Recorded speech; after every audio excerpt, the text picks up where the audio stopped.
Beleza. E aí, pastor? Tudo bom, Boa Rodrigo? noite. Boa noite, tudo bem? Muito Bem, bom graças ter a Deus. você aqui. Amém. Para mim também. De antemão, já quero então agradecer por você ter aceito o convite, me senti muito honrado. Você é um pastor que está na estrada há muito tempo, seus vídeos são muito bons. Eu gosto muito, os irmãos gostam muito, tanto que na hora que nós acabamos a live com o pastor Lamartine, enquanto ainda estava online, pessoal, faz live com o pastor Natan, faz live com o... Aí eu falei, deixa comigo, vou chamar ele aqui. E aí, então, muito obrigado por ter aceito, pastor. Você está com a Amém. palavra aí, para cumprimentar os irmãos, falar aí. Amém. É uma alegria poder estar aqui. Obrigado pelo convite, Rodrigo. E é sempre bom, né? Falar da palavra, conversar um pouquinho sobre as coisas que Deus concede ao nosso coração. E vamos para frente. Amém, beleza, pastor, maravilha. Estou falando com os irmãos aqui, nós vamos discutir hoje, bater um papo sobre o anticristo, quais são as certezas, quais são as possibilidades, o que é Bíblia, que é conjectura. Vamos apresentar a linha tradicional para os irmãos, a linha também do pastor Natan, que é muito boa. Esses dias mesmo eu estava reassistindo vídeos seus que eu assisti, falando sobre a questão do anticristo, a questão do Islã, que é extremamente interessante, extremamente importante. E tem muita coisa para nós estudarmos. Por exemplo, era a igreja primitiva, ela tinha pregações e estudos constantes a respeito dessa pessoa do anticristo. E aí os irmãos estão perguntando aqui, pastor, se eles vão poder enviar perguntas. Eu estou dizendo para eles que o nosso bate-papo vai fluir tão naturalmente e que, como nós já estamos falando disso há algum tempo, é natural que no processo da nossa exposição já vão aparecendo as perguntas que possivelmente os irmãos vão fazer. Sim, claro. Beleza.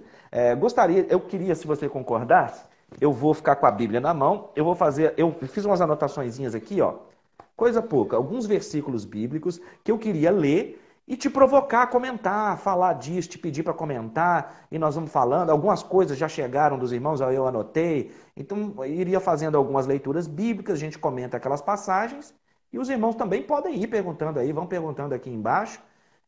A pastora Mariângela está sugerindo que os irmãos façam a pergunta por último e para que eles possam ouvir primeiro. Ótima sugestão. Então, os irmãos deixem as perguntas mais para o finalzinho. Pastor, eu queria entrar citando 2 Pedro 1,19, que diz que nós temos a profecia bíblica como uma lamparina para o lugar escuro.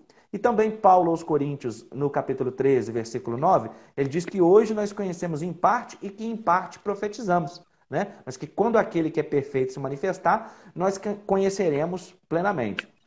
Então, na escatologia bíblica, na profecia bíblica, muita coisa está clara, mas outras, às vezes, não estão tão claras que permitem, então, as conjecturas e as suposições.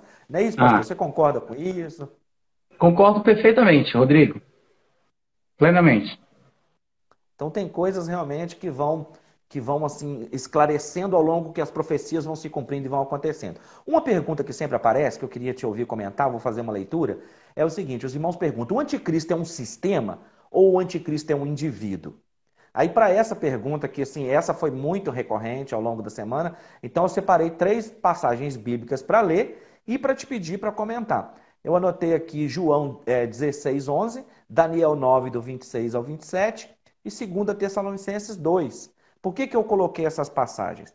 Porque no João 16:11, Jesus vai dizer que o príncipe deste século já está julgado, ele está por aí. O Daniel 9, do 26 ao 27, diz que o anticristo é o príncipe que há de vir. Né? E Paulo aos Tessalonicenses diz que é um homem que se manifesta segundo a eficácia de Satanás e que ele vai entrar no templo de Deus, querendo parecer Deus. Então, pelo texto bíblico, nós podemos ver que Boa noite, Julião. Que o anticristo é um indivíduo. Pastor, concorda? Explana pra gente, fala sobre isso aí pra gente, sobre o anticristo Tá. ser um indivíduo. Bom, primeiro, sobre essa questão da época que a gente vive, né, e do suposto cumprimento das profecias, eu penso um pouquinho diferente, né? Eu sigo a linha futurista.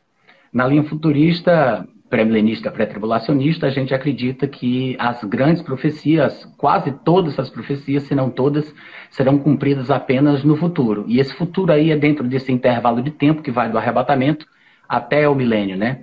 Então, normalmente, um futurista, ele não acredita que profecias estão se cumprindo hoje em dia. Essa é mais a visão do historicista, né? O historicista, ele pensa que as profecias vão se cumprindo desde o surgimento da igreja, ao longo da história da igreja, até as coisas se tornarem plenamente cumpridas. Então eu penso um pouco diferente. Eu acho que os acontecimentos de hoje em dia, né, os movimentos geopolíticos, as questões sociais, as epidemias, pandemias, e o que for, eu acho que isso não são cumprimentos necessariamente das profecias bíblicas, mas são o desenvolvimento normal de um mundo onde Satanás é Deus. Né? Eu acho que não tem como as coisas não ficarem de mal a pior, até porque a Bíblia já previa isso, mas não no sentido escatológico, no sentido mesmo de evolução do mal, né? Agora, em relação ao anticristo, eu penso particularmente que ele é uma pessoa assim, né? Eu acho que é muito difícil você encontrar alguém que acha que o anticristo não seja um ser humano. Às vezes o pessoal se confunde aqui e ali, mas quando você junta todos os textos da Bíblia que falam sobre esse homem, né, que é chamado por vários títulos e termos diferentes, fica muito claro que é um ser humano que inclusive vai morrer, que muita gente às vezes se esquece disso, porque interpreta equivocadamente passagens de Apocalipse que falam que a besta e o falso profeta foram lançados no lago de fogo, e eles se esquecem de que, em Tessalonicenses, Paulo diz que quando Jesus vier, ele matará o anticristo, como também outros textos que falam sobre a sua morte na terra de Israel. E em relação à questão do príncipe, essa palavra príncipe ela é usada tanto para seres humanos como para seres espirituais, né? A gente encontra, por exemplo, no livro de Daniel, o anjo Gabriel falando com ele, falando sobre o príncipe da Pérsia, o príncipe da Grécia, ele fala sobre o príncipe de Israel, cujo nome é Miguel.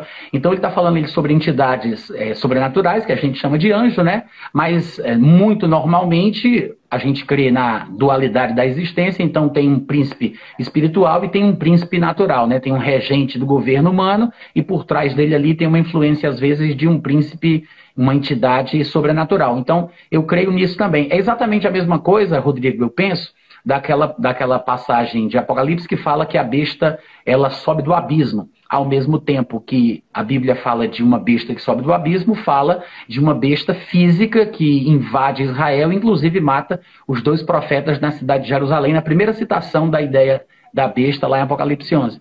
Então eu penso sempre que tem o lado espiritual, do mundo invisível, né, essas entidades, esses demônios, as potestades, e tem o lado físico, através de homens, governos, e assim vai. Então, no meu ponto de vista, o anticristo ele é primariamente um homem, ainda que, né, a gente saiba que ele vai receber poder e autoridade concedidos a ele pelo dragão, que é a antiga serpente, o diabo, Satanás. Perfeito, pastor, perfeito, maravilha.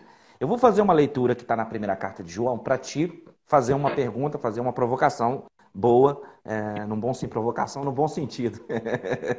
Né? 1 João 2,18, né? Ele diz assim: filhinhos, já é a última hora. E como ouvistes que vem o anticristo, também agora muitos anticristos têm surgido, pelo que conhecemos que é a última hora. E no 4, ainda no mesmo livro, capítulo 4, versículo 3, diz assim: e todo espírito que não confessa a Jesus não procede de Deus. Pelo contrário, é este o espírito do anticristo, a respeito do qual tendes ouvido que vem e presentemente já está no mundo. Essas 2 passagens, elas sempre me chamam a atenção, inclusive já te ouvi falar a respeito disso. Elas demonstram que falar sobre o anticristo, falar sobre esse homem escatológico, que como um ser, não como um sistema realmente, como um ser, era comum à igreja primitiva. Por que eu chamo a atenção para isso e te provoco e peço para falar? Tem gente que fala assim: por que estudar o anticristo? Vocês não são pré-tribulacionistas? Então por que é que vocês estudam a respeito do anticristo? Para que nós temos que saber do anticristo? Por que tem tanta gente, igual o pastor Natan cita aqui, irmãos, a respeito da geopolítica? Tem muita gente discutindo isso, e com base nisso, e aí eu estou caminhando para a gente começar a discutir aí as possibilidades de origem do anticristo. Tem muita gente com base na geopolítica, por exemplo, discutindo de onde ele vem. Então, essas 2 passagens, elas demonstram para nós como que a chamada igreja primitiva, ela tinha em mente estudar essas questões. O João está dizendo que os irmãos estão sabendo que vem um camarada aí chamado anticristo, né? Pastor Natan, comenta para a gente isso aí, por favor. O texto que você leu, eu acho que pelo menos o último, se eu não estiver enganado, ele fala sobre o anticristo e fala sobre o espírito do anticristo, né? O espírito é aquele que João diz que presentemente já está no mundo. Isso é uma coisa. Outra coisa é o anticristo que há de se manifestar. Os anticristos, no plural, são as pessoas que são influenciadas pelo mesmo espírito que vai influenciar o anticristo com artigo definido, né? Então, assim, a gente vê realmente muita oposição a Cristo, a gente vê muitas pessoas que se levantam nesse espírito, que são motivadas pela mesma coisa, mas o anticristo em si é realmente um ser humano que há de surgir, ele é chamado de muitos nomes diferentes na Bíblia, mas quando a gente junta todos os traços e as características do que a Bíblia diz que ele vai fazer, a gente percebe que ele tem, na verdade, um posicionamento religioso, né? Ele tem uma característica específica. De fato, a Bíblia fala possivelmente de onde ele há de vir em relação ao local do mundo. Eu não sei necessariamente dizer o lugar onde ele nasceria, mas a gente sabe que pelo menos que na posição, quando ele ocupar a posição de autoridade através da qual ele vai invadir Israel, a gente sabe que ele vai estar nas regiões ao norte de Israel, como diversos textos demonstram, né? Inclusive o texto de Apocalipse, no capítulo 2, versículo 13, fala que o trono de Satanás está em Pérgamo, na costa oeste da Turquia, e depois em Apocalipse 13, 2, que é um dos textos famosos que fala sobre a besta de Apocalipse, diz que este mesmo dragão, este mesmo Satanás, que tinha o seu trono, ou que estava com o seu trono em Pérgamo, vai conceder este trono, grande poder e autoridade à besta. Então, quando você junta todos os textos que falam sobre o último ataque do povo judeu, sobre as investidas e campanhas militares do anticristo, você percebe que, de fato, ele virá das regiões ao norte de Israel, mais ou menos ali na região da Síria, da Turquia, para invadir Jerusalém, a terra gloriosa, né, como Daniel chama. Então, a gente pode sim prever de onde ele virá, de que movimento geopolítico pode surgir ou aparecer o anticristo, etc. e tal, mas o problema dessas especulações que a gente vê hoje em dia é porque as pessoas que são pós-tribulacionistas ou historicistas, eles tentam colocar a igreja no período da tribulação. Então, eles supõem que os acontecimentos que estão se desenrolando agora revelam que nós estamos, como eles pensam, no princípio das dores. Então, eles acham que o princípio das dores é o começo do sofrimento da tribulação. E ainda que alguns deles, confusos, não saibam se a igreja passa ou não passa pela tribulação, eles dizem, pelo menos pelo princípio das dores a gente passa. Mas só que, na verdade, me parece que princípio das dores, que é uma expressão usada por Jesus lá em Mateus 15, Mateus 24, 8, é, na verdade, uma referência à primeira metade da tribulação. Porque essa ideia de dores de parto, que aparece em diversos lugares da Bíblia, lá em Jeremias 30, do versículo 5 ao 7, que fala com homens com dores de parto, em posição de mulheres que estão para dar à luz, lá em Apocalipse 12, que fala de uma mulher vestida do sol, que sofre horrivelmente com dores de parto para dar à luz, 1 Tessalonicenses 5, quando Paulo diz que o dia do Senhor vai ser como as dores que vem àquela que está para dar à luz, de nenhum modo escaparão. Todas as passagens que falam de dores de parto, dão a ideia de que Israel, né, verá o filho ilustre da nação, que é o Messias esperado, mas por meio de muito sofrimento. Então, o momento do aparecimento de Cristo aos israelitas vai ser um momento de muita turbulência, um momento de dores, como um trabalho de parto, que começa com dores menos intensas, no caso, na primeira metade da tribulação, e que vai aumentando até a segunda metade. Então, o princípio das dores, na verdade, seria aí um termo mais ou menos técnico para a primeira metade da tribulação. E não necessariamente o que estão acontecendo, as coisas que estão acontecendo hoje em dia, como alguns destes comentaristas de escatologia da internet têm feito hoje em dia, supondo que nós já estamos em alguma parte, em algum pedaço, em algum início da tribulação. Eu entendo perfeitamente bem essa questão de analisar os movimentos geopolíticos, a questão das nações, a questão das guerras, toda essa movimentação, eu entendo isso porque, afinal de contas, assim que a igreja for arrebatada, logo em seguida, alguma coisa há de acontecer para que o cenário estabeleça a posição do anticristo como um líder, provavelmente ali no Oriente Médio, através dessa posição ele vai invadir Israel e fazer guerra contra muitos.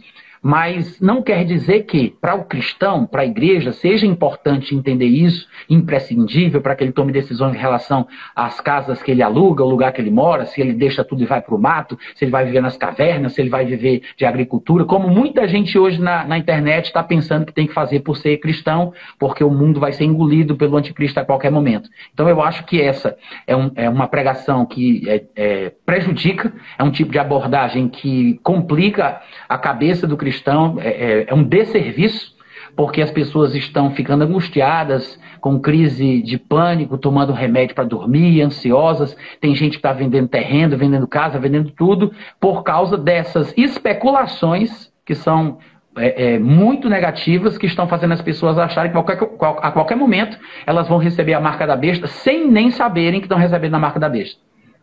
Exatamente. Muito bom. Perfeita a sua explanação. Inclusive, me deu vários ganchos aqui para te provocar algumas coisas. Por exemplo, cresceu demais, pastor, na internet, o pensamento pós-tribulacionista. Cresceu Ah, demais. Inclusive, eu abri uma caixinha para perguntas desde semana passada, todo dia, nos stories aqui. E perguntas muito comuns são se, quando Jesus fala de fugir para os montes em Mateus 24, se é uma referência a sair das cidades. Me mandaram muitos vídeos de pós-tribulacionistas. Alguns muito famosos, todo mundo sabe quem são, mas eu só não vou ficar citando o nome, porque perfeito, nosso tema ótimo. é sobre o anticristo, eu não vou citar os irmãos. Mas então tem pelo menos 3 pós-tribulacionistas muito famosos na internet, com muitos seguidores, que estão dizendo realmente que a pessoa tem que preparar para fugir da cidade, para ir para o campo, e que a marca da besta vai chegar. Isso aí que você falou. A marca da besta vai chegar a qualquer momento e que nós estamos vivendo já o período da tribulação. E isso está trazendo, sim, uma angústia muito grande. Inclusive, já até subiu aqui algumas perguntas. Se o anticristo já se manifestou, se ele está para se manifestar, se a igreja vai ver a manifestação dele, e queria te pedir para falar a respeito disso. Na sequência eu vou fazer já uma leitura de alguns versículos que vão tratar esse assunto. Mas para introduzir o texto bíblico, o pastor comentar, porque essa pergunta só chega demais. O anticristo está aí, ele se manifestou, a igreja o verá, não é? Fala um pouquinho aí, pastor. Rodrigão, eu penso assim, que pode ser que a igreja veja, pode ser que a igreja o conheça, até mesmo sem saber que é ele. A questão não é essa, porque não há nenhuma instrução na Bíblia preparando a igreja para encontrar o anticristo. Inclusive, me lembrei agora da sua pergunta na anterior aí, por que a gente fala do anticristo, né? A gente fala do anticristo porque está na Bíblia, e tudo que está na Bíblia a gente vai falar. E se a gente não falar sobre o anticristo da forma que está na Bíblia, as pessoas vão falar do jeito que querem e vão confundir os outros. A gente fala sobre a Semana da Criação, a gente não viveu a Semana da Criação, a gente fala da formação da nação de Israel, a gente também não tem nada a ver com isso. A gente fala sobre a história de acontecimentos passados, e a gente também não viveu nada disso, então a gente também ensina sobre o inferno, ainda que a igreja não esteja destinada ao inferno. A razão da gente falar sobre o anticristo não é porque a gente precisa se preparar para enfrentá-lo, é porque a Bíblia ensina sobre isso, e quanto mais a gente ensinar de forma bíblica sobre os assuntos, inclusive sobre o anticristo, mais o povo fica preparado. Inclusive vai trazer consolo, vai trazer segurança, confiança. As pessoas vão perceber que estão sendo alarmadas através de um terrorismo escatológico desnecessário, né, e vão ter uma vida mais tranquila, porque a palavra de Deus, que é inspirada pelo Espírito Santo, ela é útil para ensinar, para educar, mas também para corrigir, para repreender, a fim de que as pessoas sejam perfeitas e perfeitamente habilitadas em toda boa obra. Então a gente tem que falar sobre o anticristo, desde que seja da forma correta, né? Agora, inclusive, o que eu sei... Essa sua fala, ela permite uma resposta seguinte também. As pessoas falam, poxa, mas se a igreja não vai passar pela tribulação, e ela só está nos capítulos 2 e 3 do Apocalipse, por que é que há tanta advertência em relação ao conteúdo restante do livro, se ele não é para 7 igrejas? A resposta está aí dada pelo pastor Natan, a gente pode fazer essa correlação. Os profetas, principalmente os profetas veterotestamentários aí, eles falavam de juízos futuros com a intenção de conclamar aquele povo presente ao arrependimento. Não necessariamente porque aquele povo passaria por aquele juízo. Perfeito, pode retomar. Isso, sem falar que o ensinamento da tribulação e o ensinamento do anticristo não são ensinamentos do cristianismo, não são ensinamentos do Novo Testamento. São, na verdade, previsões e revelações do Antigo Testamento que são repetidos no Novo Testamento. As terminologias podem mudar, né, porque os idiomas nos quais os testamentos foram escritos são diferentes, e às vezes, quando se passa para o português, tem um som diferente, Cristo para Messias e tal, mas a ideia do Cristo, por exemplo, é uma ideia judaica, é uma ideia totalmente israelita. O anticristo é uma ideia totalmente judaica, é contra o Messias judeu. Então, o pessoal pensa, às vezes, que falar sobre o anticristo ou falar sobre a tribulação é um ensinamento cristão neotestamentário, mas não é. É um ensinamento, na verdade, judaico e israelita. O Antigo Testamento é que ensinava sobre a vinda deste último inimigo do povo judeu, que falava deste período como nunca jamais houve, nem jamais haverá, que será um momento único, singular, também experimentado pelo povo judeu. Tanto é que Jeremias chama ele de tempo de angústia para Jacó. né, que é uma referência à nação de Israel oriunda desse patriarca, que é descendente desse patriarca. Então é o seguinte, quando a gente fala sobre a questão do anticristo, a gente fala em primeiro lugar porque os primeiros cristãos que tocaram nesse assunto e nos deixaram escritos os textos do Novo Testamento, praticamente eram todos judeus. Então era comum para um cristão judeu falar sobre questões judaicas. O cristianismo ele surge dentro da cultura judaica, né? Todos os escritores do Novo Testamento, tirando talvez aí Lucas, ainda tem gente que diz que pode ser que ele tenha sido prosélito, um convertido ao judaísmo, há uma polêmica sobre esse assunto, mas tirando Lucas, todos os outros autores do Novo Testamento eram judeus. Então eles falavam de uma perspectiva judaica, a partir de uma cultura judaica, de crenças judaicas. E todos os textos sagrados que eles citavam quando escreviam os seus textos, eram os textos do que a gente chama de Antigo Testamento, que é a escritura judaica. Então, todos os termos no Novo Testamento sobre tribulação, sobre o anticristo, são, na verdade, repetições e ecos do Antigo Testamento. O que é novo, realmente novo, é o conceito da igreja, o arrebatamento, que são coisas que não foram previstas na Antiga Aliança, nem a igreja e nem o arrebatamento. Já a questão do anticristo e da tribulação são todas voltadas ao povo de Israel. É por isso que não faz sentido a gente querer colocar, por fina força, a igreja dentro de um tempo que foi destinado para a punição do povo hebreu. Porque o próprio anticristo, ele vai ser uma ferramenta usada por Deus para punir o povo de Israel.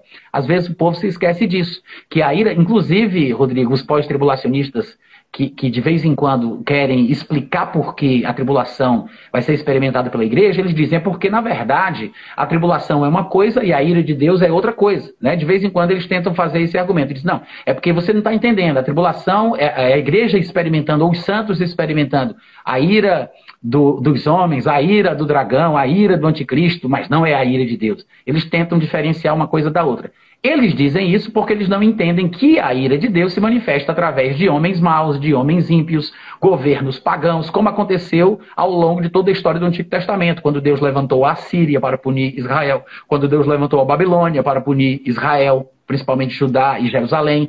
E da mesma forma que Deus levantava estes homens pagãos para puni-los, depois que os punia, Deus punia o instrumento da sua ira. Ele fala isso claramente a respeito da Síria, a respeito da Babilônia, de Nabucodonosor, que foram usados para punir a obstinação de Israel, mas depois foram punidos por Deus, porque fizeram aquilo além do limite e eram pagãos e mereciam seu juízo. Da mesma forma, o anticristo é um instrumento de ira divina, que há de ser levantado por Deus como punição mesmo sobre todos aqueles, principalmente Israel, que trocam a verdade pela injustiça. E no final das contas, o próprio anticristo também vai ser morto quando o Senhor Jesus Cristo aparecer, né? Então é mais ou menos... Perfeito.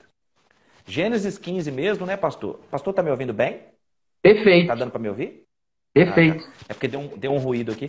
Gênesis 15, Deus se utiliza dessa expressão falando com Abraão, não é? Conforme o pastor usou aí, dizendo que ele levanta uma nação para punir a outra e depois ele traz a outra para punir aquela, de modo que ninguém fica sem julgamento. O Ezequiel 38, 39, ele diz que eu coloquei um anzol no seu nariz, estou te fazendo voltar. Então isso é plenamente bíblico. E outra coisa que o pastor fala... Pode falar. Só para complementar, Rodrigo, pegando o gancho aí do que você falou, lá em Apocalipse mesmo, né, se a gente for observar bem, nos capítulos 17 e 18, quando fala sobre os 10 reis que são representados pelos chifres, eles vão atacar aquela mulher que, segundo o texto, é a grande cidade, né? E aí ele diz que a razão de estes reis atacarem a mulher com fogo, destruindo-a, devastando-a, é porque Deus incutiu no coração deles que fizessem isso.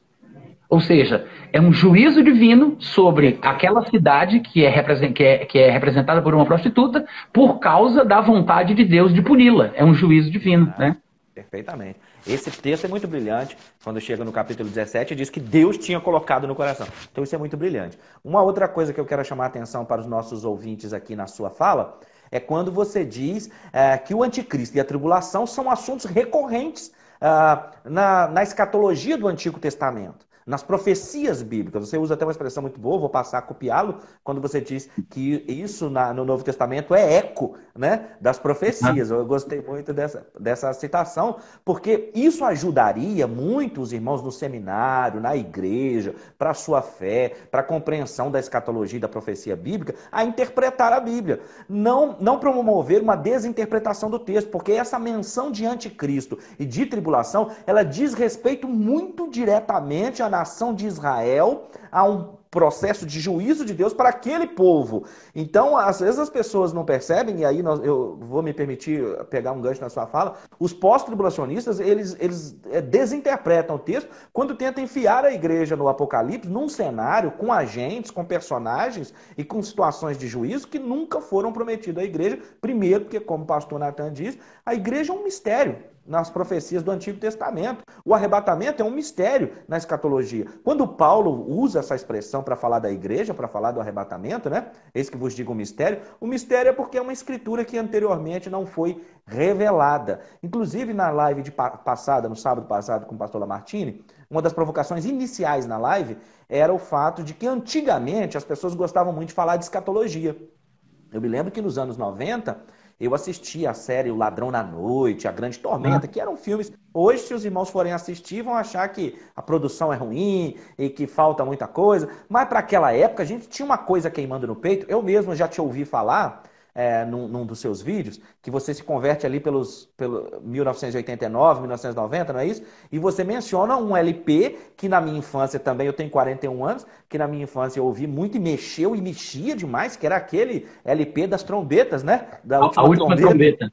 A última trombeta. E eu achei muito legal quando eu te ouvi falando disso, porque essas gerações nossas aí, elas foram evangelizadas assim, havia um ardor, um desejo de falar da escatologia e da profecia.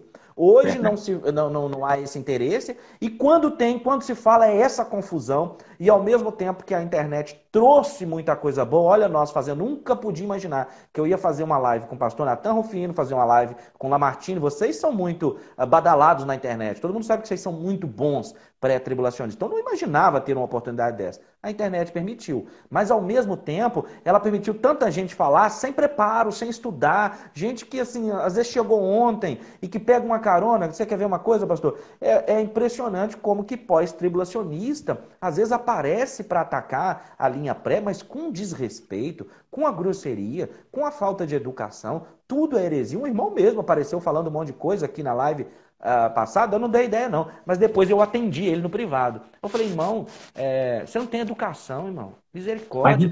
Isso é bom, sabia? Eu acho isso bom, Rodrigo, porque demonstra, né, a qualidade dos argumentos da pessoa, dos sentimentos. Quando a pessoa se descontrola e ela se desespera desse jeito e ela é contra você, isso é ponto favorável para você, né? Porque ela está dando mau testemunho da linha que ela quer defender, da linha que ela quer apresentar. Então, quanto pior a pessoa se comportar ao falar de você, melhor é para você, né? Se ela fala palavrão, se ela xinga, se ela fala besteira, se ela não tem respeito, é uma pessoa nojenta, então isso mostra que é uma pessoa que não merece crédito. E deveriam ter vergonha as pessoas que ousam seguir uma pessoa dessa, né? Isso aí já é um alerta. Exato, perfeito. E outra coisa é que é o seguinte, os irmãos ficam numa fúria, às vezes esses pós atacando o pré. Ora, o pré-tribulacionismo nos coloca em consagração, em busca constante, e nós não estamos ensinando o pré-tribulacionismo como uma forma de escapismo, porque estamos com medo disso ou daquilo. É porque é uma promessa bíblica, né? Foi Jesus quem falou, foi Paulo quem falou. É uma doutrina do Novo Testamento para a igreja. Agora, se a igreja tiver que enfrentar qualquer nível de perseguição, seja em que contexto for, claro que o Espírito Santo vai lhe dar força, mas a questão do pré-tribulacionismo já passou de teoria há muito tempo, porque está exposto nas Escrituras. Dito isso, se o pastor quiser comentar, pode ir à vontade. Mas dito isso, eu queria te provocar a falar sobre as questões que você traz do Islã, do Anticristo. Queria comentar algumas passagens. Por exemplo, João 5,43, Jesus falou assim: eu vim no meu nome e vocês não me receberam. Eu vim no nome do meu Pai e vocês não me receberam. Outro virá em seu próprio nome e a este... Pode falar. Eu acho que ele disse, se outro vier, não foi não? Vamos ler, João 5,43. Se outro vier, exatamente, é isso mesmo. Se outro vier. E aí, o Ezequiel 21 fala que eles terão por rei sobre eles. Eu até deixei o texto à mão aqui para a gente poder ler, mas aí eu virei agora, na hora que você falou se eu comecei a querer ir lá para trás. O Ezequiel 21, ele fala que eles vão ter um rei sobre eles, mas que esse príncipe vai ser julgado. Isso fala de turbante, isso vai dar uma ideia de uma nacionalidade, onde vier. Eu vou ler o texto e te pedir para comentar. Ezequiel 21, 25 e 27 diz assim: E tu, ó profano e perverso, príncipe de Israel, cujo dia virá no tempo do seu castigo final, assim diz o Senhor Deus: tira o diadema e remove a coroa. O que é, já não será o mesmo. Será exaltado o humilde e abatido o soberbo. Ruína, ruína, a ruína a reduzireis, e ela já não será, até que venha aquele a quem ela pertence de direito, e a ela a darei. E tu, ó filho do homem, profetize e diz: assim diz o Senhor acerca dos filhos de Amon e acerca dos seus insultos. Dize, pois, a espada está desembainhada, polida para a matança, para consumir, para reduzir como relâmpago. Esse texto, a gente tem trabalhado ele há alguns anos como sendo uma dupla referência.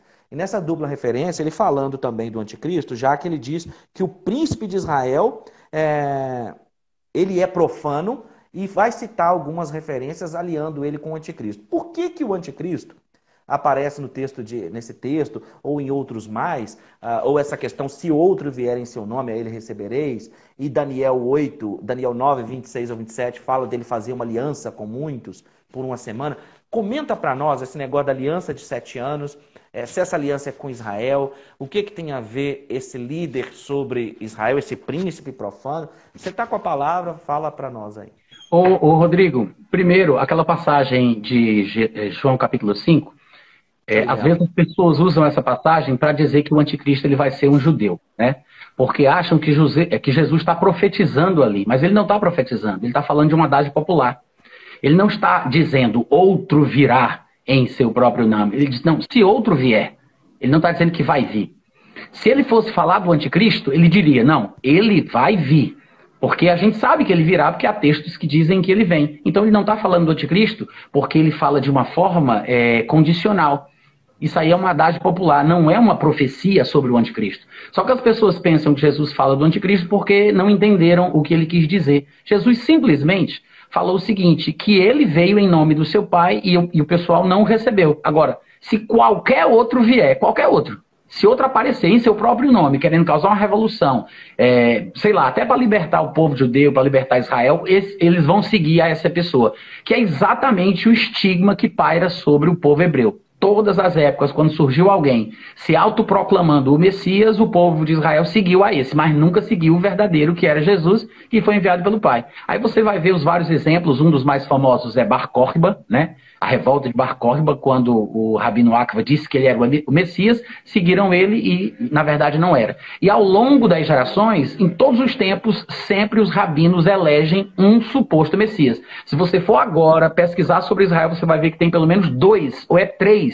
Messias em grupos rabínicos diferentes. Eles estão sempre com um candidato à posição de Messias. Por quê? Porque eles têm a natureza de elegerem para si os que eles querem que sejam o seu representante, como se fosse o cumprimento da promessa do Messias. É disso que Jesus está falando. Jesus não está falando sobre o anticristo.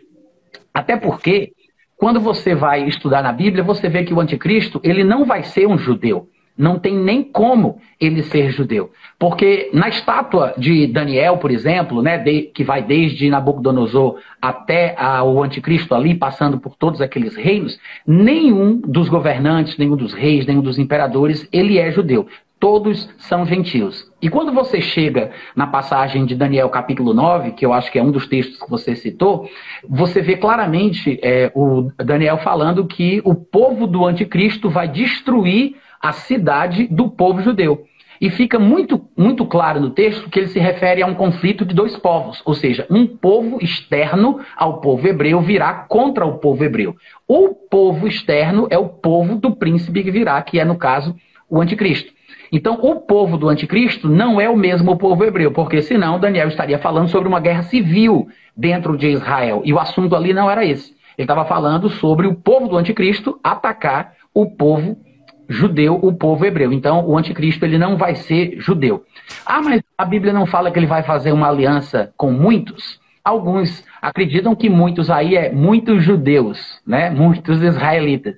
Mas eu, particularmente, sou mais tendencioso a pensar que ele está se referindo a muitos povos, incluindo os israelitas. É como se fosse uma espécie de tratado internacional. Ainda que fosse uma aliança somente com Israel, o que não é impossível de ser a interpretação mais correta, ainda que fosse, isso não significa que ele tem que ser um judeu para fazer um acordo com o seu próprio povo. Pelo contrário, muito mais comumente, de forma muito mais natural, se entende o texto falando que o anticristo fará um acordo com os israelitas por não ser israelita.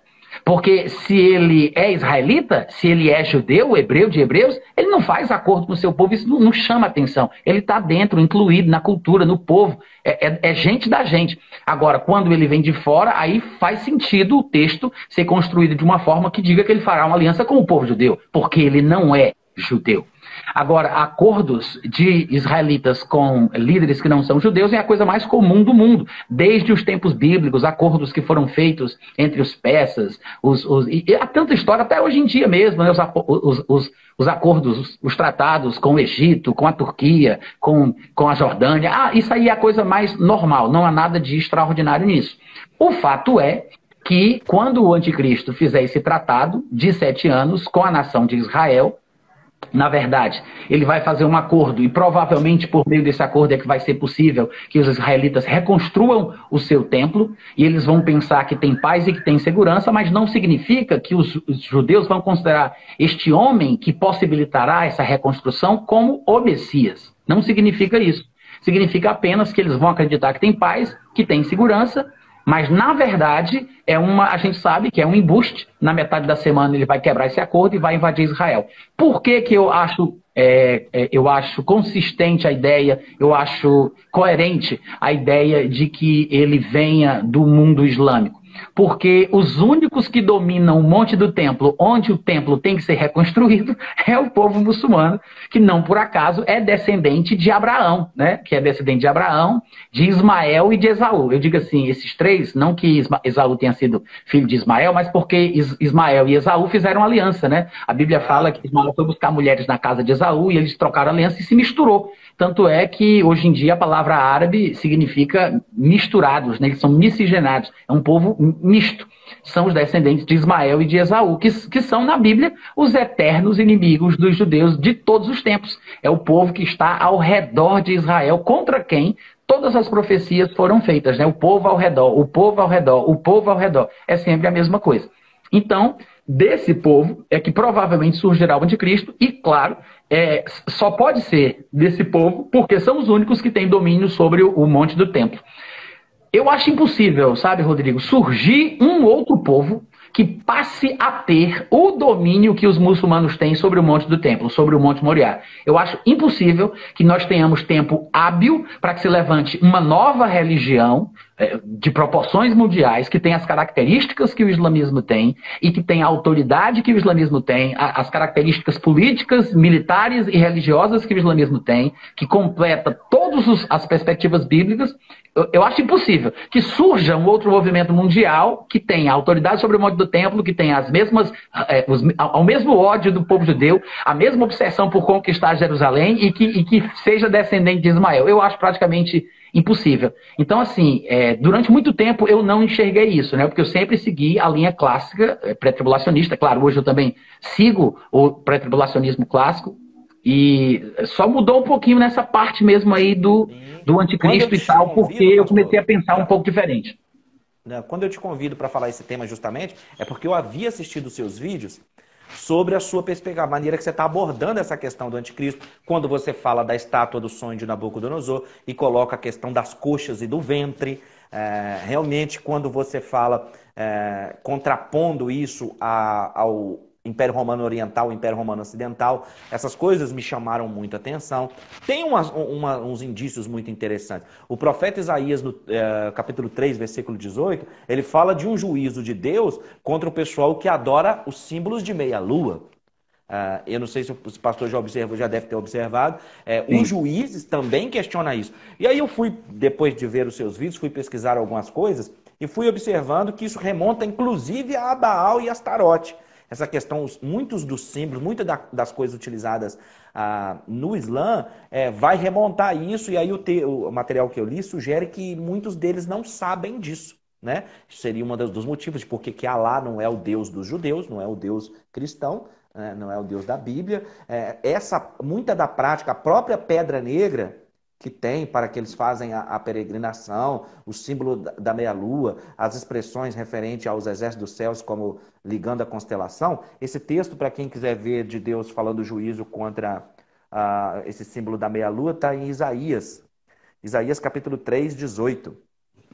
Então, começa a chamar a atenção, por exemplo, o cavalo, um dos 4 cavaleiros do Apocalipse, que normalmente nós tratamos ele como amarelo. A gente sabe que é um amarelo esverdeado porque é uma cor de cadáver, de pálido, e isso para alguns aponta para alguns países e talvez uma especificidade. Você trabalharia com o fato do anticristo vir da Síria, da Turquia.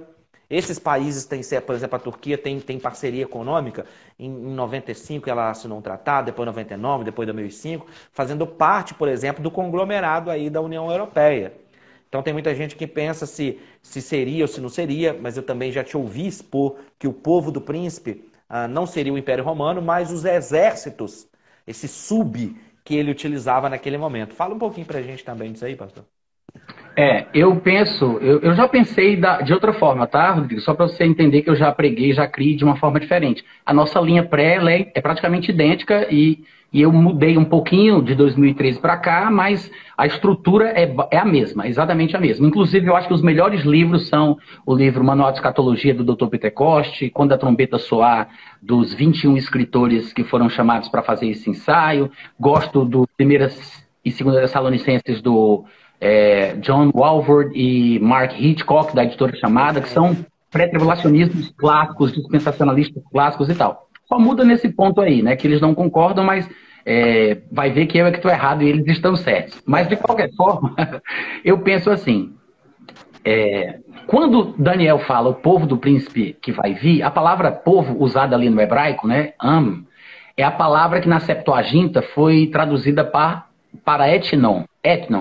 Da onde vem etnia? A palavra etnia do português vem dessa palavra grega, etnon, porque ele falava sobre um povo cuja etnia é o povo do anticristo. Então ele não estava falando de cidadania, por exemplo. Aí você diz, Natan, tudo bem, mas será que a gente pode confiar nisso? Bom, se a gente vai confiar só nisso ou não vai depender da convicção de cada um, mas não é porque é só isso. Tem outras passagens que quando vão se somando começam a fazer muito sentido. Por exemplo, se você observar aquela passagem de Apocalipse capítulo 17, quando o anjo está mostrando para João uma mulher sentada numa besta, aí ele vai falar sobre a mulher, vai falar sobre a besta, aí ele diz que a besta tem 7 cabeças, né? Aí ele diz que cada cabeça é um monte e o monte representa um reino. Algumas versões colocam reis, mas é uma tradução ruim colocar rei, porque fica confuso, porque logo no versículo seguinte ele diz, e os chifres são reis. Ou seja, se você colocar a cabeça como rei, o chifre como rei, então são 2 representações para uma coisa só. É muito mais correto você interpretar a cabeça, o monte, como reino e o chifre como rei. Até porque esse é o padrão da profecia no livro de Daniel. Quando você vai ver o livro de Daniel, cujas figuras são repetidas em Apocalipse, né? Você vê que ele diz que cada animal representa um reino. Quando aquele animal tem chifre, o chifre é o rei daquele reino, o governante, o líder, a pessoa influente, né? Então, quando ele fala sobre as 7 cabeças, que são 7 montes, que são reinos, e não necessariamente reis, embora não exista reino sem rei, não existe rei sem reino, mas quando ele fala de reinos, ele diz o seguinte, ele diz, 5 já caíram, 1 existe e o outro ainda não chegou. Né? Então ele diz, são 7, mas só que ele fala do 8º. Não, ele diz, mas o 8º ele procede dos 7. Então não tem que procurar qual é o 8º, porque o 8º está dentro dos 7.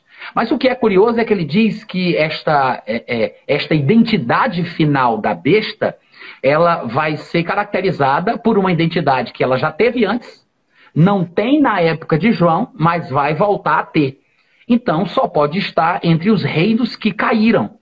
Ele diz, 5 caíram, Um existe e um ainda não chegou. Então, essa besta que era, não é e voltará a ser a identidade cuja cabeça vai ser restaurada, porque a cabeça da vez determina a identidade do momento, né? Se são 7 reinos, 7 montes, então são 7 impérios, 7 governos que dominaram sobre esta cidade e tiveram uma predominância em determinado período. Então, aquela cidade, aquele reino, controlava todas as outras nações que estavam dentro daquele mesmo espaço ali, daquele mesmo lugar, né, espaço geográfico, e aí no outro período, no outro momento da história, outra cabeça assumia a identidade e dominava as mesmas nações. Então, ficaram se alternando as cabeças, que eram os governos, os reinos, daquela mesma região, dominando as outras nações.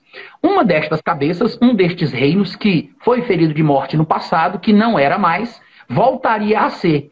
A única cabeça, o único reino que não pode ser é o romano. O único.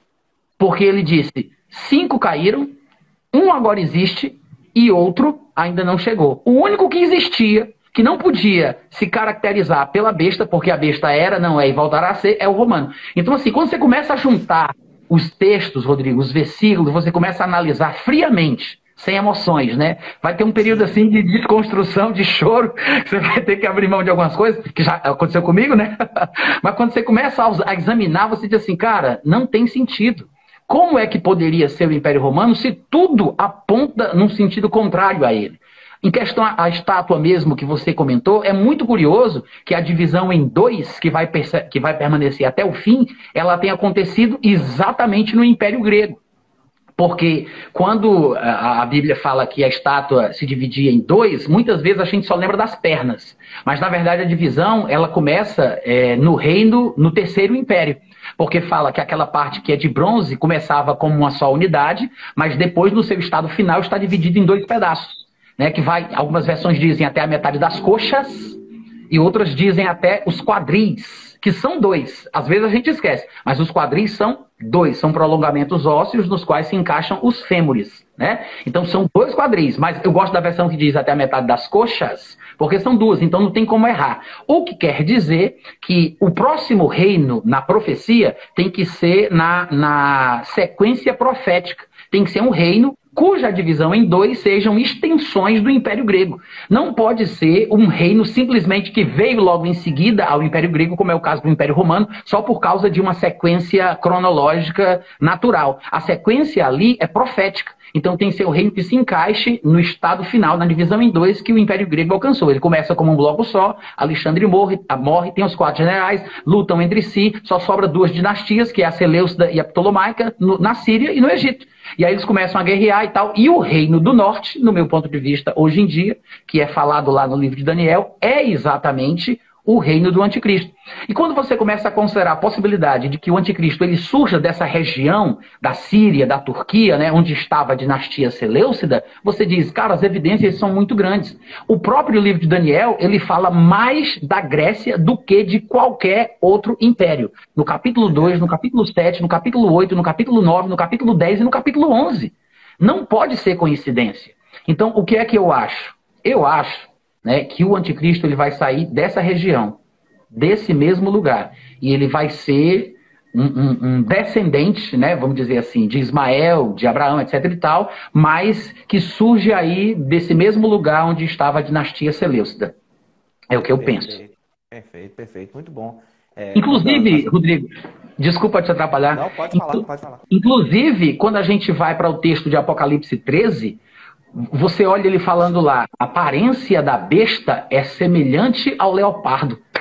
Por que a aparência da besta é do leopardo, ainda que ela tenha, né, boca de leão, pés de urso? Porque ele está falando sobre animais que representam nações ou outros governos, outros reinos, outros impérios. Então, essa besta, que é um reino, não é uma nação só. Ela é um conglomerado de nações, como você colocou, né, uma confederação de nações. Só que há uma liderança, há uma predominância. Qual é a aparência? A aparência é do leopardo.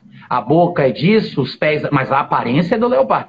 Para mim, isso é uma referência direta ao leopardo dos textos de Daniel, que a gente deve concordar em relação a isso, que diz referência ao Império Grego, né?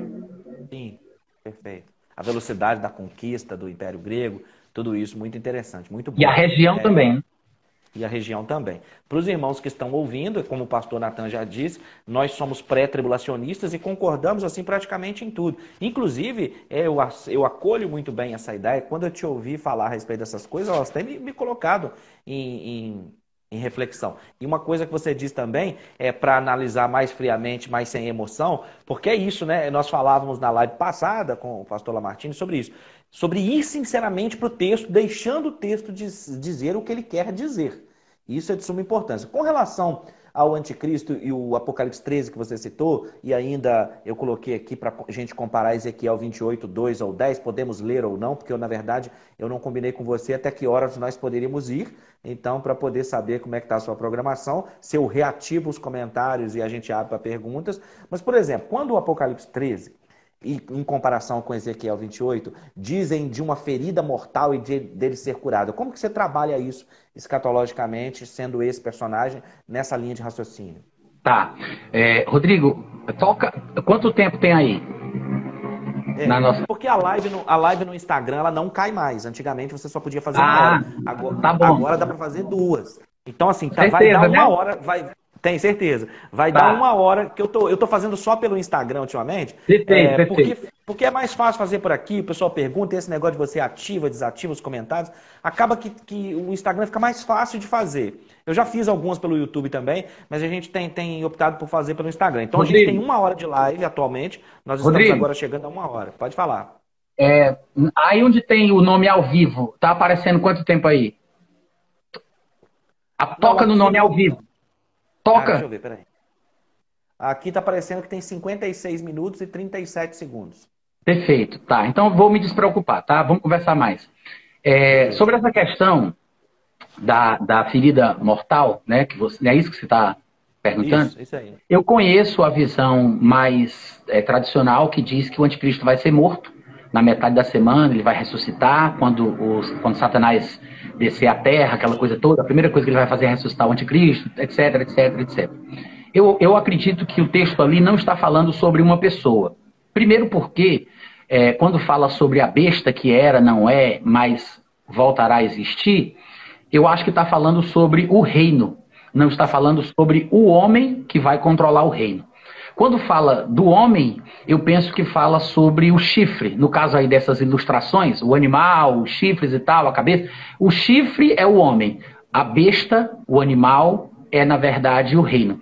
A gente popularizou a ideia de besta como se fosse uma pessoa, né? E é quase automático isso na cabeça do cristão, mas na verdade a palavra grega ali, therion, ou né, therion do grego, ela é a mesma palavra que em diversos lugares do Novo Testamento é traduzido como bicho, como fera, quando aquela passagem lá em Atos 10 diz que Pedro viu todo tipo de animal dentro daquele lençol, era na verdade a mesma palavra que em Apocalipse traduziram por besta.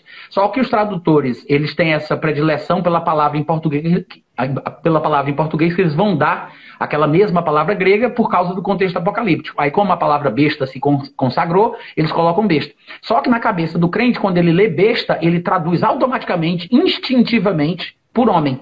Mas em nenhum lugar, quando o animal, quando não é um animal de verdade, literalmente, mas quando o animal é usado como figura profética, quase nunca ele é usado, para não dizer nunca, né? Ele é usado como uma pessoa. Sempre o animal representa um reino, um governo, uma nação, um sistema, mas uma pessoa não. As pessoas compõem aquele animal, fazem parte daquele reino, né? E tem um líder, um governante que às vezes pode ser representado por um chifre.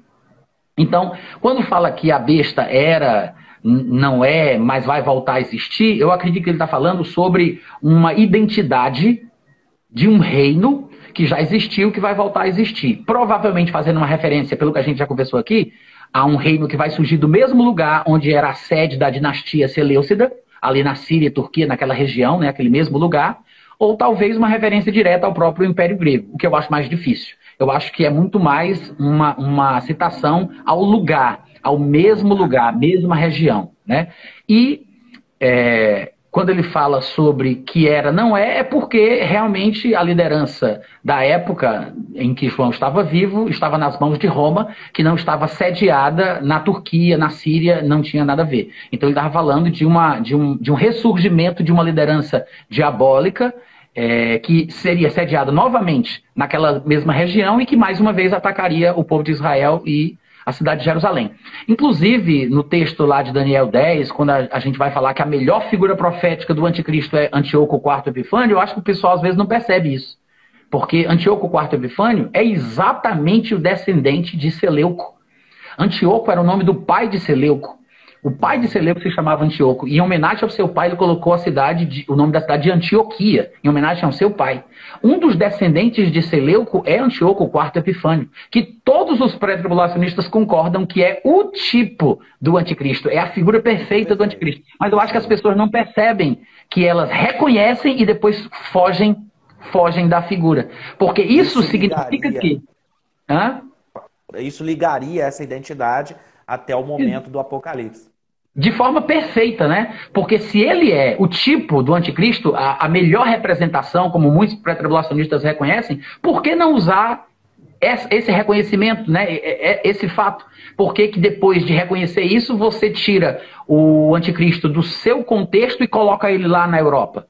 Aí vem várias outras questões que influenciam, mas eu acho que foge da profecia, foge do sentido profético. Então, eu acho que quando ele fala sobre a ferida mortal que foi curada, ele não está falando sobre uma pessoa, ele está falando sobre um reino que vai voltar. A identidade, que é a cabeça. Tanto é que o texto lá em Apocalipse fala que foi a cabeça que foi ferida. A cabeça, segundo o que eu penso, representa o reino e não o rei. Né? A cabeça é o reino. Então é um reino que existiu, que deixou de existir e que vai voltar a liderar, exercer controle sobre aquela mesma região. É assim que eu penso. Perfeito. E há uma série de coisas ligando realmente a questão do Islã nesse momento. Por exemplo, quando você mencionou a questão do templo, não há tempo hábil para que outro grupo, outra nação, outro grupo religioso realmente assuma aquilo ali. Muitas pessoas têm discutido, por exemplo, a questão de possibilidade de uma fusão de um templo naquele lugar que pudesse unir as três religiões, que seria uma fusão aí de templo, mesquita e igreja, juntando as três religiões monoteístas, cristianismo, islamismo e judaísmo. Inclusive, existe o Crislã, hoje já, né? Que é essa fusão. Tem agora uma viagem do Papa para lá, não é? Muita gente está especulando o que vai acontecer. E no domingo passado houve aquele clamor em torno de que o Messias surja, de que o Messias chegue. Essa viagem do Papa, esse clamor pelo Messias que houve no domingo, essa situação toda no templo, isso de que forma você lê, você faz a leitura desse personagem, o anticristo, com o falso profeta? Nenhuma. Porque, na verdade, eu sou futurista, né? Eu não penso que estamos cumprindo as profecias de Apocalipse. Isso é um pensamento mais historicista, né? De que estamos na tribulação, no princípio das dores, e que o movimento do mundo já está preparando para o surgimento do anticristo. Isso é um pensamento mais historicista. Eu penso que só vai se manifestar no futuro depois que a igreja for retirada. Não tem como a gente ter certeza e tudo mais. Embora a gente reconheça que se a igreja vai ser tirada e pouco tempo depois do anticristo vai assumir, as coisas vão se encaminhando para lá. Mas eu acho que não é tarefa da igreja especular em cima disso e pensar de forma muito consistente. Agora, em primeiro lugar, eu acredito que o anticristo ele não vai ser recebido pelos judeus. Ele não vai ser aceito, aclamado, ele não vai ser reconhecido como um líder tipo Messias, entendeu? Essa visão existe dentro do cristianismo, né? Muita gente pensa que ele tem que ser judeu por várias razões, mas não faz sentido. Porque ele vai ser um inimigo de Israel. Para falar a verdade, quando ele fizer aliança com Israel, por questões políticas, internacionais, é um tratado como todas as nações sempre fizeram com Israel e não quer dizer nada. Agora, ele vai quebrar e vai invadir, como a Bíblia demonstra, porque ele é inimigo de Israel, ele tem ojeriza contra o povo judeu. E a gente sabe, por textos de Apocalipse, que não só judeus vão ser perseguidos e mortos pelo anticristo, como inclusive seguidores de Jesus Cristo, que confessarão a Jesus durante o período da tribulação. Muitos judeus vão se converter, pessoas das nações também se converterão, e ele vai perseguir não só judeus, mas agora também aqueles que abraçaram a fé judaica de que Jesus é o Cristo, que essa é uma fé judaica. O povo judeu ainda não sabe, ainda não reconhece, mas vai cair a ficha durante a tribulação. Quando eles aceitarem a Cristo, né, a Jesus como o Senhor que eles sempre esperaram, o povo também vai acabar recebendo. Então, o anticristo ele vai perseguir os judeus e quem acreditar na fé dos judeus, de que Jesus é o Cristo, que é uma fé judaica, é um conceito judaico. Então, o que me parece é que o anticristo, ele, na verdade, é um opressor, ele é um inimigo, ele é um estrangeiro, ele é um pagão, ele é um gentil, né? Ele vem das nações, não tem nada a ver. Aí você me pergunta, Natan, tudo bem, e o falso profeta? Aí é que tá. Eu acho que o falso profeta, o termo falso profeta é apenas mais um título que é atribuído à pessoa do anticristo. Durante toda a minha vida cristã, desde quando eu nasci de novo, até muito recentemente, eu aprendi que o anticristo era uma pessoa, o falso profeta era outra pessoa, né? Que os dois trabalhavam juntos, um trabalhava para o outro, não sei o quê, e que havia uma imitação da trindade, então era uma trindade satânica, que seria o dragão, o anticristo e o falso profeta e tal. Mas eu comecei a me aprofundar no estudo do livro de Apocalipse, das profecias, da escatologia, e cada vez mais que eu mergulho, isso fica cada vez com menos sentido. Porque, na verdade, o anticristo ele recebe muitos títulos, ele é chamado por muitos nomes. E quanto mais eu leio, mais me parece que João, em Apocalipse, ele está chamando o que a gente chama de anticristo, ele está chamando ele de falso profeta. Porque, na verdade, é um homem que é chamado de profeta falso, porque ele faz sinais provenientes da mentira. E ele arrasta uma multidão de pessoas a seguirem as suas filosofias, os seus pensamentos e as suas convicções. Mas quando você vai examinar outros textos que falam sobre o anticristo, por exemplo, a visão tradicional do pré-tribulacionismo diz assim, não, o anticristo ele vai ser um líder político, militar, ele não vai ter nada de religioso, a parte religiosa e espiritual fica por falso profeta. Mas aí se você assume isso, que é um pré-conceito, você vai desprezar os textos da Bíblia. Porque em Daniel ele fala claramente que o que o anticristo vai fazer vai ser por força. Não vai ser por força dele mesmo, não por sua força, mas pelo auxílio de um Deus estranho. Então, ele tem motivações religiosas. Tanto é que em 1 João 2,22 que você citou, o anticristo vai negar o pai, vai negar o filho. Daniel diz que ele tem coisas para dizer contra o Deus Altíssimo. Então, ele tem um discurso religioso, ele tem uma narrativa contra o Deus de Israel, ele vai perseguir os santos, que são os santos judeus. Então, na verdade, o anticristo ele é um ser mais religioso do que a gente imagina. Ele tem convicções religiosas. Ele é um ser espiritual. Para falar a verdade, Paulo chega ao ponto de dizer que ele vai operar sinais, prodígios, provenientes da mentira por causa da força de Satanás que virá sobre ele. O próprio Daniel, capítulo 11, aponta ele como alguém entendido em enigmas, intrigas e magia, né? Isso e o dragão...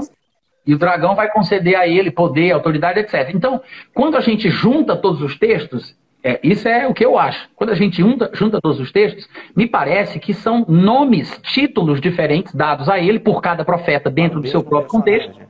Exatamente. Mas é a mesma pessoa. Então, o anticristo é um profeta falso. O falso profeta de Apocalipse seria o anticristo. Besta não é o anticristo, besta, na verdade, é um reino que o anticristo vai dominar.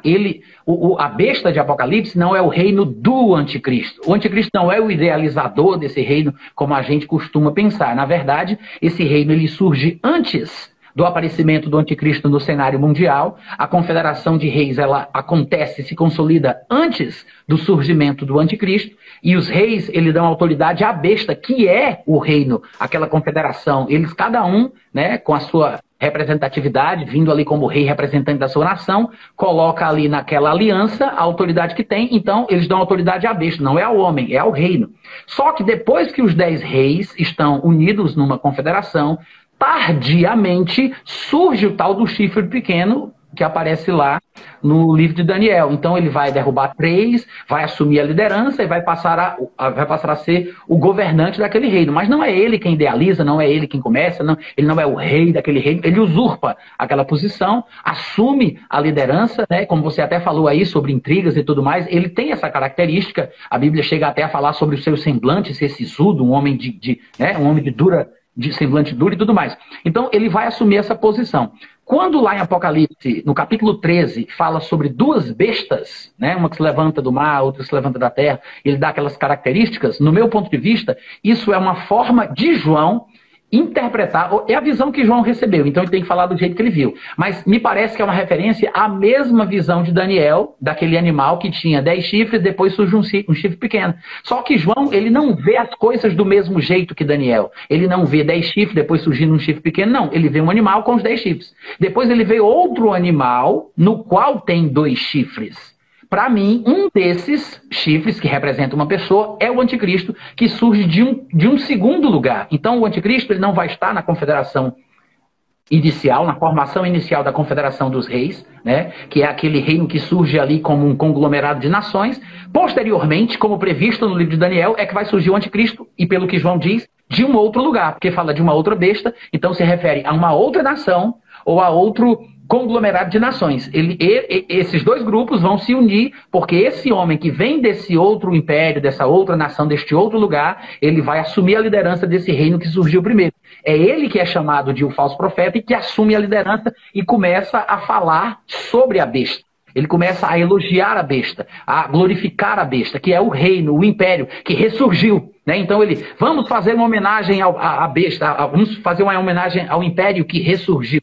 Então, na verdade, o que me parece é que ele quer exaltar o ressurgimento de um império que estava morto, mas que agora ele assumiu a liderança e ele quer que todo mundo considere aquele reino como o grande reino de todos os tempos, e as pessoas se prostrarão, né? Nas nossas Bíblias fala adorar, mas não é adorar no sentido convencional da palavra cristã. A palavra grega ali significa colocar a cabeça na terra, significa curvar-se, não é adorar, mas significa se prostrar, simplesmente se prostrar. E é isso que ele vai querer que as nações façam, que se prostrem quando aquela imagem que representa ou em honra da besta falar.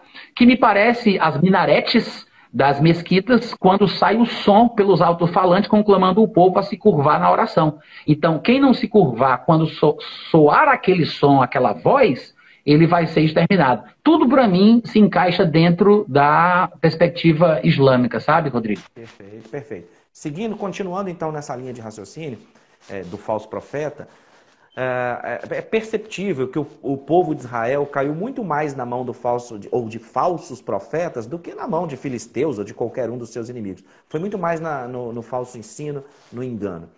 Seguindo essa linha de raciocínio, o anticristo enquanto esse personagem que você está apresentando para nós, como você liga isso com Gog e Magog? Eu penso que Gog é apenas mais outro nome para o anticristo. Outro nome, outra figura, como outros profetas falam, né, sobre o assírio, não sei o quê, quando ele vier, de não sei de onde. Todas as regiões da onde os profetas falam que o anticristo vem é o mesmo lugar, só que em cada época diferente tem um nome diferente.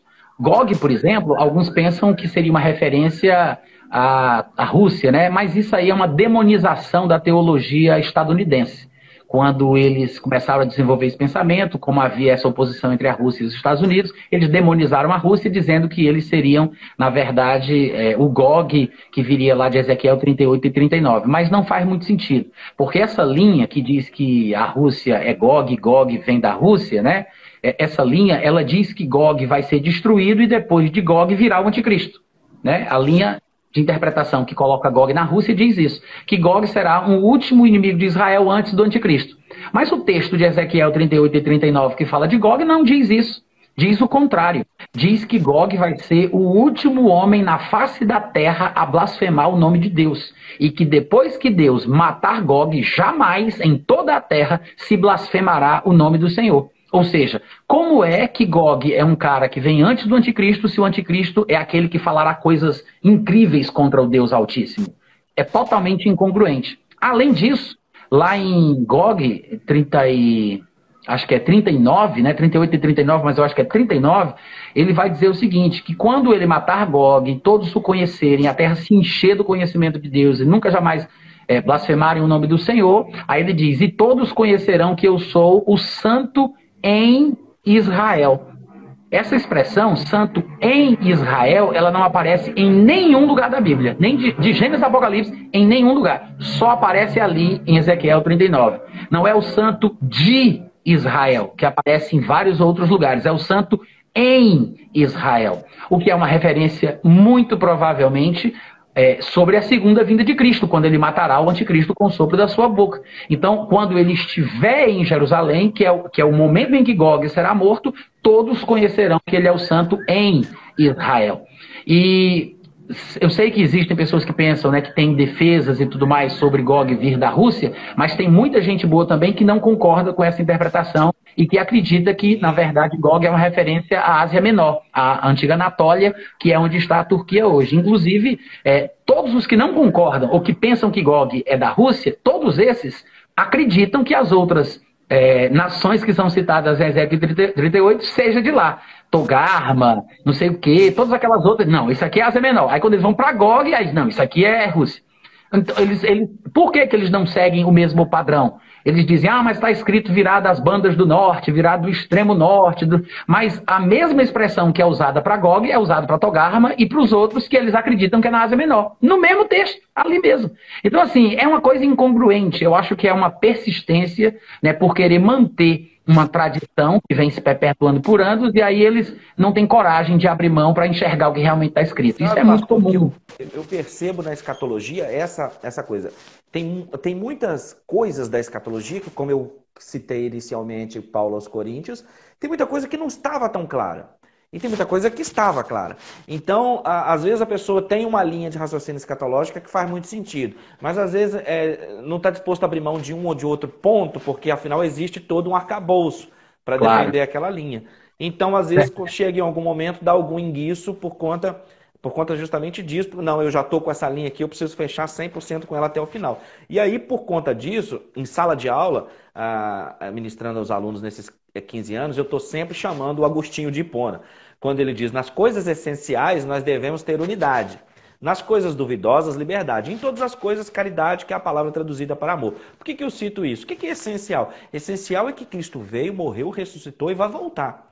Agora, realmente, esses outros pontos, eles são pontos que, inclusive, são muito bons de nós discutirmos, porque ele vai abrindo a mente e vai ouvindo o outro tratar aquele tema, especular aquela situação, isso vai trazendo outro tema. E que vai abrindo a mente da gente. Ainda seguindo essa linha aí do anticristo e desse papel que ele tem, eu queria ver se você podia comentar conosco um pouco. Em Apocalipse 13, 7, diz que esse ser, ele vai fazer guerra aos santos e os vencerá. Muita confusão também surge, que as pessoas falam assim, mas vai fazer guerra aos santos. Quem é que é o santo, se não a igreja? Não é? Há muita pergunta. Mas no capítulo antecedente, aí talvez eu esteja respondendo, mas na verdade estou querendo que você comente. No capítulo que antecede, no 12, diz que ele faz guerra ao povo judeu, à sua semente e aos que guardam os mandamentos de Deus. Então, quando você chama lá, traz um pouco na nossa live aqui, essa questão de que o anticristo é um personagem que está nas profecias do Antigo Testamento, a tribulação, o dia da angústia de Jacó, de Gênesis 30, como uma referência a Gênesis 32, que é o período da angústia de Jacó. Isso mostra uma judaicidade do contexto. Mas fala para nós, que santos são esses que o anticristo vai perseguir? Eu concordo plenamente com você, que são os judeus e os gentios convertidos à fé judaica. Né? Porque a palavra santo sempre foi usada na Bíblia, no Antigo Testamento, como referência ao povo judeu. Tanto é que o lugar santo, né, que lá em Mateus 24:15, falado por Jesus, é uma referência a Jerusalém, ao Monte do Templo, ao Templo Judeu, é o lugar santo. A terra maravilhosa, né, a terra gloriosa, são expressões que aparecem. Até em Apocalipse mesmo, no finalzinho do milênio, se eu não estiver enganado, fala que aquela última rebelião lá, né, o povo vai se juntar e vão cercar a terra maravilhosa. Tem uma coisa assim, todas essas referências dizem respeito à terra de Israel, Judéia, Jerusalém. É por isso que quando Jesus diz, quando pois virdes o abominável da desolação no lugar santo, quem estiver na Judéia, fuja. Porque o lugar santo está contido na Judéia. A Judéia contém o lugar santo. Não tem como ser outro povo, outro lugar. Ele está fazendo referência específica aos judeus, a Israel, a Jerusalém, etc. e tal. Lá em Apocalipse capítulo 11, né, a partir do versículo 1 logo, João disse que recebeu uma trena e ele foi medir e o anjo disse para ele deixar de fora o átrio dos gentios, porque foi deixado para os gentios pisarem sobre a cidade de Jerusalém até o final da segunda metade da tribulação. Ele diz por 42 meses, né, que é 1260 dias, os 3 anos e meio. Então ele está falando assim, olha, está determinado que Jerusalém vai ser pisada por eles até o tempo que a tribulação terminar. Que foi basicamente a mesma coisa que Jesus Cristo disse na semana da sua morte, falando de Jerusalém, dizendo que Jerusalém será pisada até que se completem o tempo dos gentios. É a mesma coisa.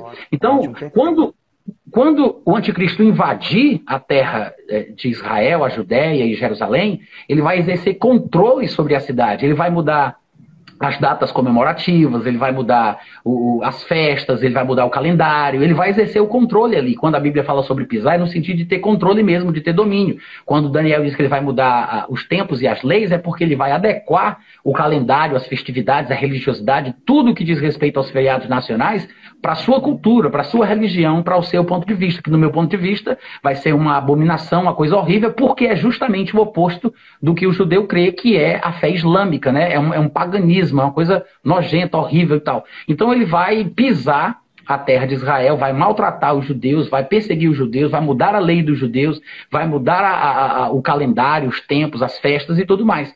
Para mim, não tem como não ser o povo judeu, juntamente com os gentios que lá estiverem, que abraçaram a fé judaica de que Jesus é o Cristo. Quando eu te provoco para falar isso, é com a intenção de ir agora para Mateus 24, porque há um pensamento exclusivista na igreja e uma teologia de substituição que nos faz entender que só nós somos povo escolhido, só nós podemos ser esse povo santo do texto. Claro que a igreja é composta, obviamente, por indivíduos santos e escolhidos, mas a Bíblia vai tratar grupo de escolhidos e de santos em vários... Por exemplo, Deuteronômio 7,6 diz do povo de Israel: porque tu és povo santo ao Senhor teu Deus. O Senhor teu Deus te escolheu para que lhe fosses o seu povo próprio de todos os povos que há sobre a terra. Então, acaba impregnando a mentalidade escatológica, principalmente dos pós-tribulacionistas. E quando a gente menciona pós-tribulacionistas, e eu estou provocando essa questão, é porque a internet, então, está propagando uma série de coisas e você encontra indivíduos muito confusos dentro da igreja sobre quem é escolhido e quem é povo santo. E Jesus vai falar isso em Mateus 24. É verdade, é isso aí. Escolhidos, santos, povo eleito, tudo isso são termos que a igreja pega emprestado da teologia judaica, né? Na verdade, são termos que não são nossos. A gente pega emprestado. O próprio Paulo ele deixa isso bem claro para que os gentios que se convertem não fiquem ensimesmados, achando que eles estão de pé ou que estão bem por algum valor cultural próprio. Né? Muito pelo contrário, nós fomos inseridos na oliveira que é Israel, nas bênçãos de Israel. Tanto é que em Romanos 9, mesmo Paulo lamentando sobre a dureza do coração do povo israelita, ele diz: deles pertencem as alianças, deles são os patriarcas, deles é a glória, deles descende o Cristo. E quando você vai olhar em Romanos 11, ele diz: olha, Deus não rejeitou o seu povo a quem de antemão escolheu. E depois ele ainda coloca da seguinte forma, em Romanos 15, 27, ele diz: nós, gentios, somos participantes dos valores espirituais dos judeus.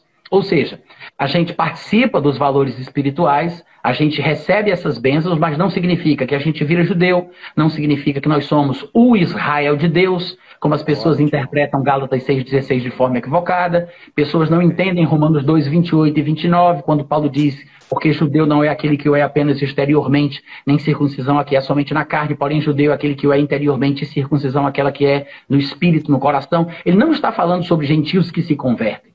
Ele está falando do verdadeiro judeu, que é aquele judeu que não é só descendente fisicamente de Abraão, mas que agrada a Deus, que anda nas pisadas de fé, nas pegadas de fé de Abraão. Então, é um crente em Jesus, é um crente no que a palavra de Deus ensina. É por isso que ele diz também lá em Romanos 9 que nem todos de Israel são de fato israelitas. Ele não está falando sobre gentio. Ele não está falando de um gentio que se converte e vira um israelita verdadeiro. Ele está falando nem todos de Israel. Ele está falando de Israel, do povo de Israel.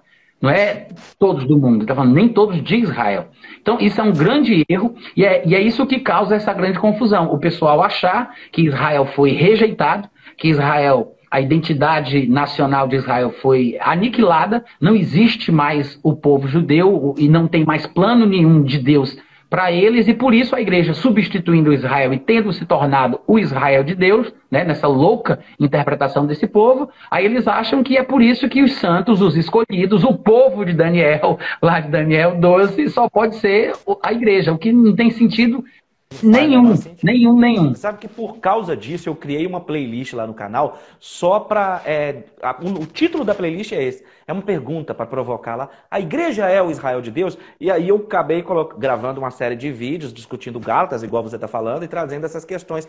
Porque se esse princípio for esclarecido, muito dessa escatologia que entende a igreja passando pela tribulação, ela é desfeita.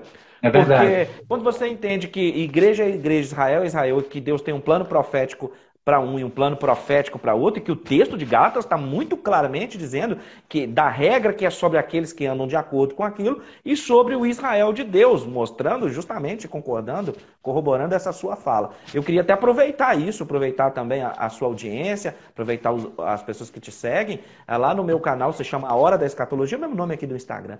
Eu separei esses assuntos, porque acabei gravando ao longo desses anos 500 vídeos lá, mais ou menos, que tem, e eu separei isso por temas. Aí tem o tema o Israel de Deus, o arrebatamento da igreja, e aí eu agradeço a audiência do seu público que está aqui. Eu acho que está dando 1h25, eu vou te convidar para a gente caminhar para o encerramento, mas de antemão te agradecendo, porque na verdade você tem muito mais para nos passar. E eu sou grato a Deus e a você, pastor Natan, por ter aceito esse convite, porque você tem muita estrada, você tem muito material de excelência, a sua pesquisa é sincera, então agradeço muito, é muito enriquecedor poder ouvir essa análise. E para os irmãos que são o meu grupo aqui que me segue, que não conhece o pastor Natan ainda, alguns irmãos quando eu anunciei falaram, não conhecia ainda o trabalho, então mandei seus vídeos. Então o pastor Natan é pré-tribulacionista como nós, pré-milenista, futurista, a divergência mesmo, não sei nem se eu vou chamar de divergência, essa questão do anticristo, que eu convido justamente por causa disso, né? Eu falei, não, nós precisamos ouvir quem defende essa questão do anticristo vir do Islã e ouvir esses pontos, essas coisas que você traz.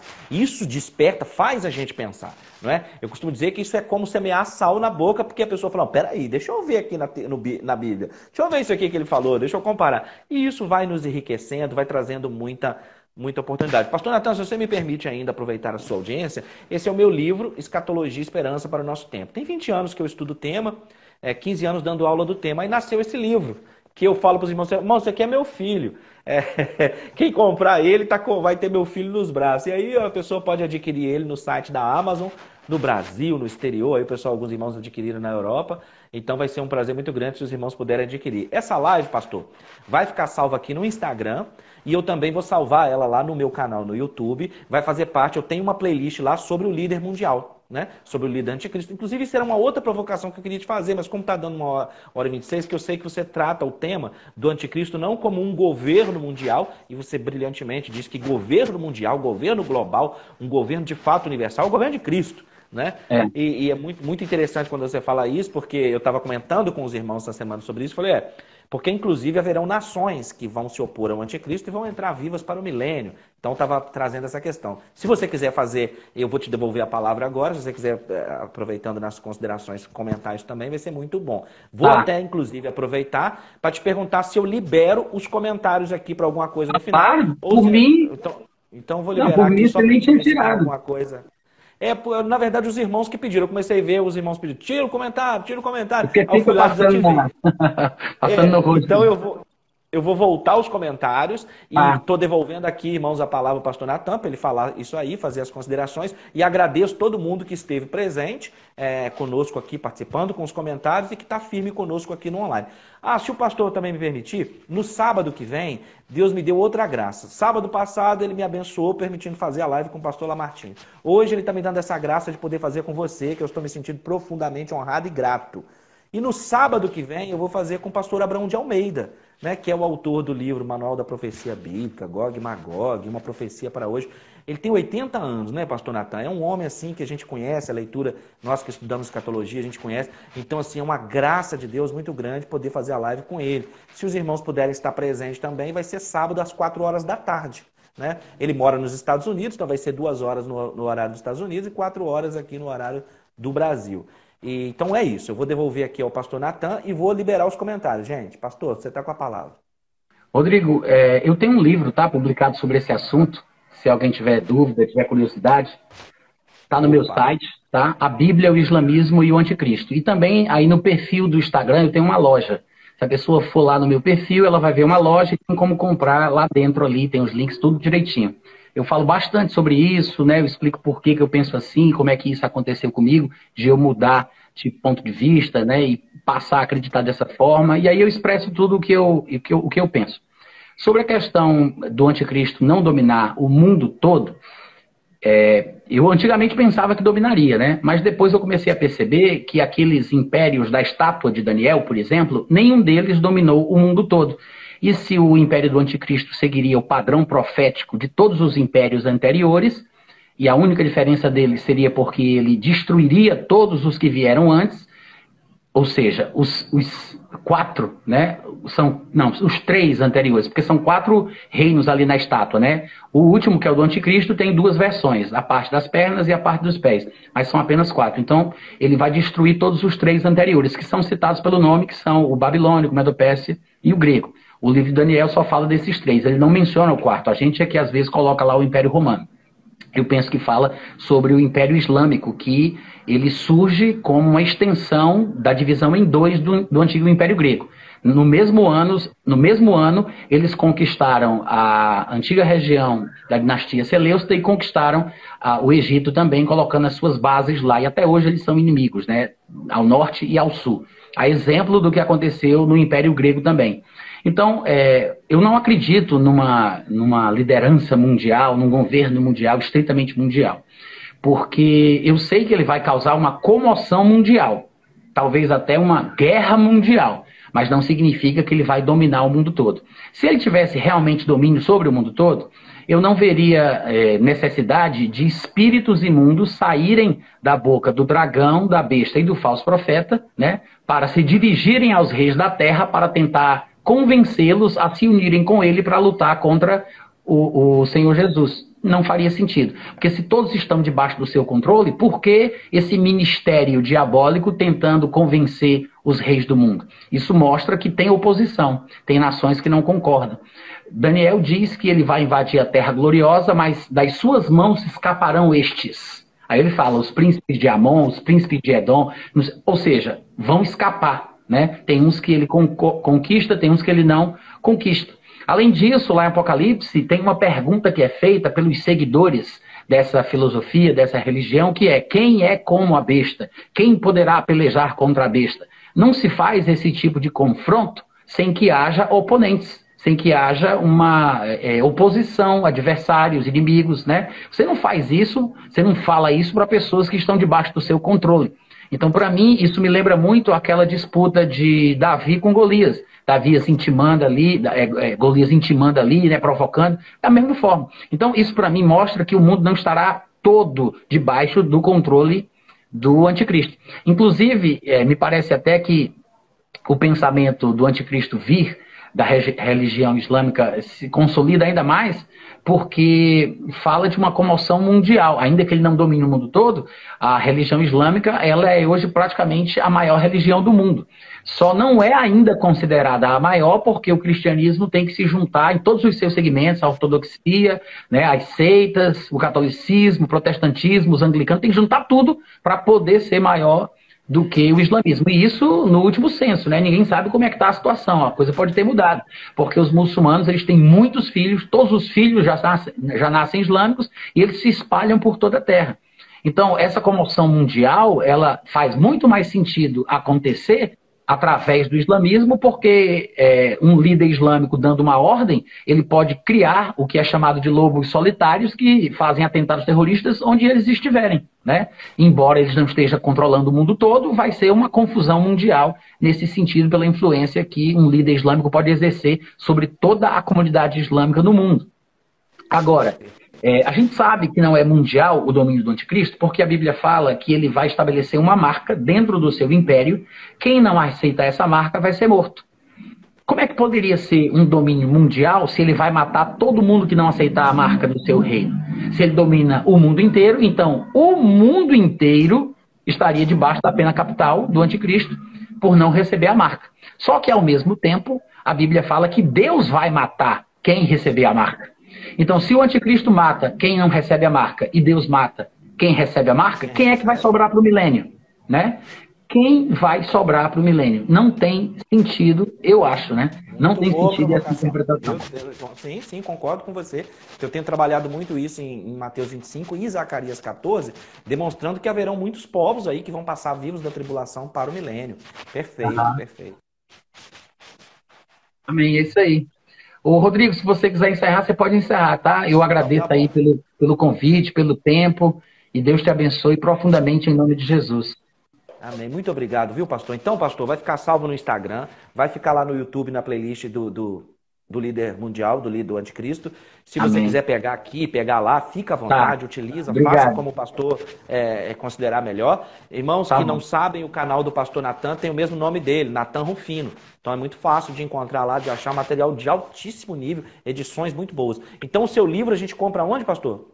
O livro No sobre meu o Islã? site, tem no meu perfil aqui do Instagram, né? Tem uma lojinha lá no meu perfil. A pessoa pode entrar, tem os produtos, clica comprar e consegue comprar. Lá mesmo, no próprio Instagram mesmo. Se Perfeito. ela quiser visitar o meu site, na bio do meu Instagram tem um link. Aí quando você clica ali, aí tem livros, a pessoa toca em livros, já abre na minha loja. Tem um site, que é o meu nome, né? natanrufino.com.br, tem todos os meus livros lá, inclusive esse. Eu visitei lá, muito bom. Vi, inclusive, que você fez com o pessoal da chamada da meia-noite ali, uma live também, né? Muito bacana. Pastor, muito obrigado. Eu não tenho palavras para te agradecer, não sei o que falar e o que fazer para agradecer, porque estou muito honrado de você ter aceito o convite, muito feliz de poder ter uma live com você salva aqui no meu Instagram e lá no canal. Mas estou muito feliz, muito honrado mesmo. Muito obrigado. Espero que nós possamos nos falar e fazer parceria para novas lives, novas discussões aqui e poder fazer mais trabalho juntos, tá? Muito obrigado. Deus abençoe você, Deus abençoe a sua casa. Rodrigo. Irmãos, Deus abençoe vocês. Eu vou fazer só uma oração muito rápida encerrando aqui. Grandioso Deus e Pai, obrigado pela vida do pastor Natan, pela vida dos irmãos que estão ao vivo assistindo e por aqueles que vão assistir a live gravada. Meu Deus, que este conhecimento, que o bate-papo que foi feito possa servir para despertar, para provocar a fé, para levar os teus filhos a um fortalecimento. Guarda o teu povo, livra do mal, dá-nos uma continuidade de sábado ainda na tua presença, cheios do teu Espírito, em nome de Jesus. Amém. Pastorzão, muito obrigado. Ainda aproveitando aqui, à meia-noite, toda meia-noite, eu faço o clamor da meia-noite. A gente ora ali pelos pedidos todos que chegam. Os irmãos são bem-vindos para participar. Pastor, fica com Deus. Irmãos, até mais. Tchau, tchau. Beijo, pessoal.